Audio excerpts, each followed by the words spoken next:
Pažinai, reikia.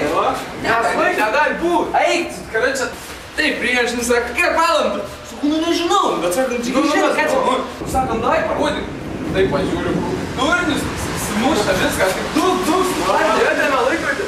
Auksinį laikrodį. Nu, Nesvai, rimtai, karočią. Gali duot kiekio bišką nervų, mažai liko, gerai, nes tu mažai.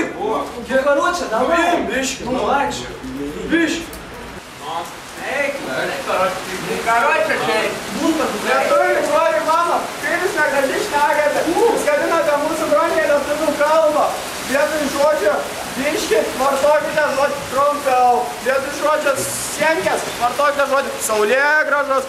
O pavyzdžiui, vietoj žodžio prigavo vartokite žodį puolė. Ar taip, toliau. O nešnekant apie jūsų tarimą, pikirčiavimą. Palaukit, gal sutarsim. Mes jį prarandam! Mielas lietuvi, norėdamas, kad tokių atvejų kaip šis būtų kuo mažiau, pagalvok apie savo žodžius prieš juos tardamas. Žodis žvirbliu išskridęs kumščiu į veidą grįžta. Pradėkime nuo savęs.